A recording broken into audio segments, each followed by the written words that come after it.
رمضان المبارک میں کیا کرنا ہے؟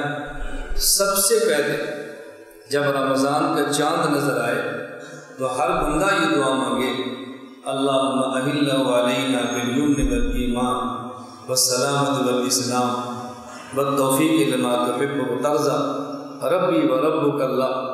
جو چاند دیکھنے کی دعا ہے نا، ابھی سے نیت کرو کہ رمضان کا چاند دیکھیں گے تو یہ دعا مانگیں گے انشاءاللہ۔ اے اللہ اس کو ایمان کے ساتھ، سلامتی کے ساتھ، برکت کے ساتھ ہمیں یہ چاند عطا فرما دے، اور اس مہینے میں وہ کام کرنے کی توفیق عطا فرما اے اللہ جس سے آپ راضی ہو، بس توفیق عطا۔ یہ اسٹارٹ ذہن میں رکھیں کہ رمضان میں کیا کرنا ہے۔ نمبر 1، رمضان کا چاند دیکھے تو دعا مانگو۔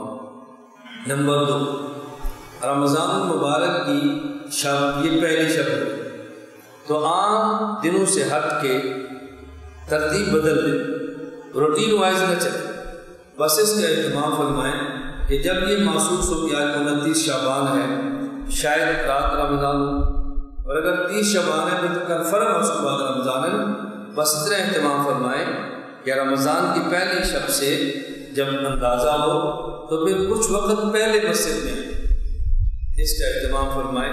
میں نئے کپڑے نہیں کہتا، دھلے کپڑے پہن لیں، دکان والے کپڑے چھوڑ دیں، دفتر والے کپڑے چھوڑ دیں، گھر جائیں دھلے کپڑے پہنیں، اور سب سے زیادہ اہتمام کریں سفید کپڑوں کا، اور صرف رمضان میں نہیں، معمول بنائیں سفید کپڑوں کا۔ رسول اکرم صلی اللہ علیہ وسلم کا محبوب ترین لباس یہ سفید لباس ہے، لیکن اللہ کے نبی نے سفید لباس کے علاوہ اور لباس بھی پہنا ہے کہ امت کا خشک طبقہ سفید کے علاوہ باقی رنگوں کو حرام نہ کراتا ہے۔ بعض لوگ ایسے ہیں کہ ان کو سفید لباس اچھا لگتا ہے، لیکن ان کو طبعاً سفید مرغوب نہیں ہے، طبعاً اور لباس مرغوب ہے، طبیعت تقاضا اور لباس کا چاہتی ہے، اور شریعت نے اور رنگوں پر پابندی بھی لگائی۔ ہاں، ایسے رنگ کا لباس ایسے موسم میں کہ جس وقت میں خاص رنگ کا لباس خاص مذہب والے پہنے، ان دنوں میں اس رنگ کا لباس کبھی نہ پہنے، اگرچہ وہ جائز ہی ہے۔ اس تشبہ اور مشابہت سے بچے، اس کا بہت اہتمام کرنا۔ خاص دنوں میں جب لوگ خاص رنگ کا لباس پہنے اور ان کا مذہب، ان دنوں میں اس رنگ کا لباس مت پہنے، خدشہ ہے، اس پر اللہ مؤاخذہ نہ فرمائے کیونکہ مشابہت کا خطرہ ہے۔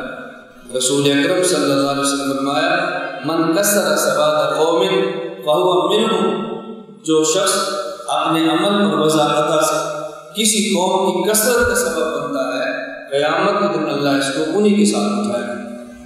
اس کا بہت زیادہ اہتمام کرنا۔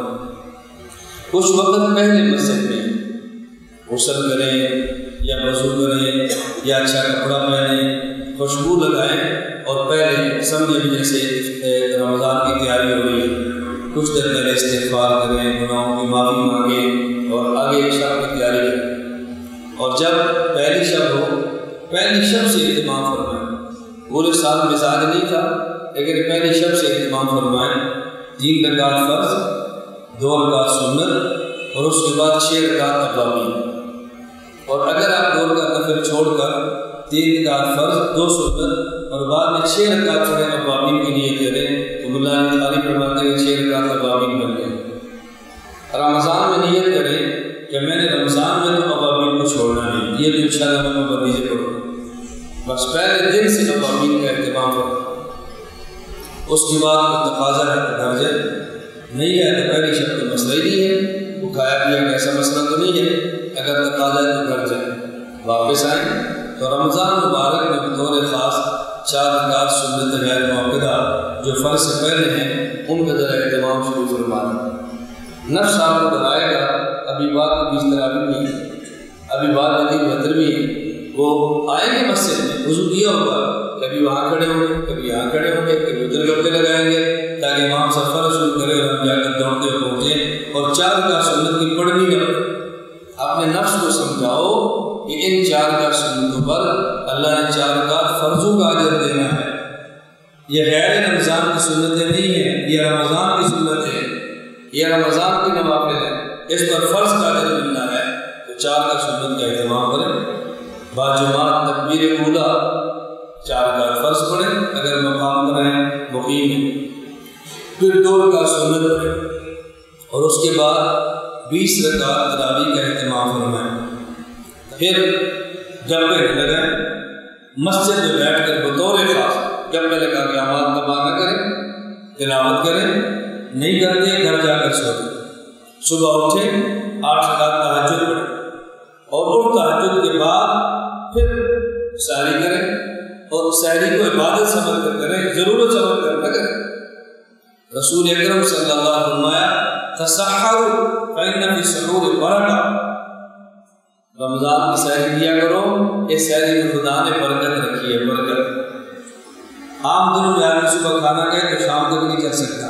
یہ رمضان کی سحری کی برکت ہے کہ تھوڑا بھی کھا لے تو آدمی رمضان کی شام تک چل جاتا ہے. یہ کثرت نہیں ہے، یہ برکت کی بات ہے. سحری کھاؤ، اس کے بعد مسجد میں آؤ، تلاوت کرو، اشراق تک عبادت کرو، اور اشراق پڑھو، اور اشراق کے بعد سو.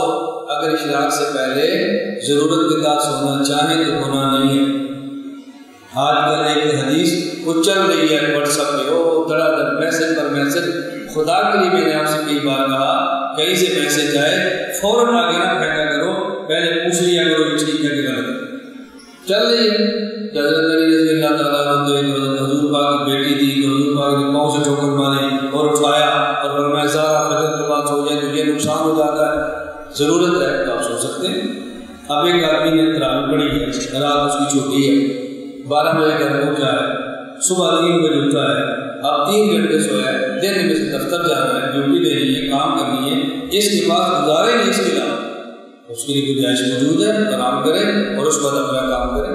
پڑھانا ہے اس کے لیے گنجائش موجود ہے، گنجائش کو گنجائش سمجھا کریں، نوافل کو فرض نہ سمجھا کریں. اس عبادات میں بالکل رخ اور مزاج بدل جاتا ہے. تو یہ میں نے مختصر سی آپ کی خدمت میں باتیں عرض کی ہیں رمضان کے حوالے سے کہ آپ لوگ اس کا بھرپور اہتمام کریں. اور روزانہ اگر آدھا گھنٹہ تلاوت کریں تو آدھے گھنٹے میں آدمی ایک پارہ تلاوت کر ہی لیتا ہے. آدھا گھنٹہ قرآن کو دے دے تو ایک قرآن ختم ہو جائے گا. روزانہ 1 گھنٹہ دے دے تو 2 قرآن ختم ہو جائیں گے. 1.5 گھنٹہ دے دے تو 3 قرآن ختم ہو جائیں گے. آپ فیصلہ کر لیں کہ میں نے رمضان میں کتنا وقت قرآن کریم کو دینا ہے، اس کے ساتھ آپ کو یہ فائدہ ہو. اس کا اہتمام فرمائیں. اور پھر رمضان شروع ہو جائے تو صدقہ الفطر ادا کرنا چاہیں تو رمضان شروع ہونے کے بعد عید الفطر سے پہلے ادا کر سکتے ہیں، اور رمضان کے چاند سے پہلے نہیں ادا کر سکتے. عید الفطر کے شروع ہونے سے پہلے کر سکتے ہیں. صدقہ الفطر میں گندم کی قیمت بھی دے سکتے ہیں، اور جو کی قیمت بھی دے سکتے ہیں، کھجور کی قیمت بھی دے سکتے ہیں، کشمش کی قیمت بھی دے سکتے ہیں. عجیب بات یہ ہے کہ ہم لوگ دیکھتے ہیں کہ گندم کی قیمت کیا ہے. اپنی مالی وسعت کو دیکھا کرو. اگر یہ وسعت زیادہ دی ہو نا تو پھر گندم کی قیمت نہ دو، پھر کشمش کی قیمت دو، پھر کھجور کی قیمت. اور کھجور بھی وہ جو آپ کھانا پسند کرتے ہو. مدینہ جائے تو ہم نے اجوا لینی ہے، ہم نے سبری لینی ہے، ہم نے ممروم لینی ہے، ہم نے فلاں کھجور لینی ہے. جس طرح بہترین قیمتی کھجور کھانے کو دل کرتا ہے، اس قیمتی کھجور کی قیمت لو اور پھر اس کو صدقۃ الفطر میں ادا کرو. یہ کو صدقۃ الفطر روز ادا ہونا، رمضان میں ایک بار ادا ہونا ہے، تو دل کھول کے اس پہ اپنا مال خرچ کرنے کی عادت بنانی چاہیے. رمضان میں زکوٰۃ دینا وہ فرض نہیں ہے. ہمارے عام ممالک کے لوگ رمضان میں زکوٰۃ بہت زیادہ دیتے ہیں. زکوٰۃ جس دن فرض ہے اس دن آپ کو دینی چاہیے، اور رمضان میں ہے تب، رمضان کے علاوہ ہے تب. بس زکوٰۃ کے حوالے سے صرف ایک بات سماعت فرما لیں. رمضان کی انتظار کرنے کی بجائے ضرورت دیکھا کریں. ایک شخص کو ضرورت شعبان میں ہے، آپ رمضان تک مؤخر نہ کرو، اس کو شعبان میں دے دو. ضرورت مند کی ضرورت پوری کرنے پر اللہ رمضان کی زکوٰۃ سے بھی زیادہ اجر عطا فرماتا ہے. جب کسی کی ضرورت ہو تو فوراً ادا کرو، پھر رمضان کی انتظار نہ کرو. آپ کو ضرورت مند نہ ملے تو آپ رمضان میں آپ نے وقت رکھا ہوا ہے، اس میں حرج کی بات بھی نہیں ہے. اللہ تعالیٰ ہم سب کو رمضان المبارک پورے اہتمام کے ساتھ ادا کرنے کی توفیق عطا فرمائے، اور اللہ مجھ سے بھی کام لے، اللہ آپ سے بھی کام لے، اللہ ہم سب کو اس کے لیے توفیق عطا فرمائے. وآخر دعوانا الحمد للہ رب العالمین.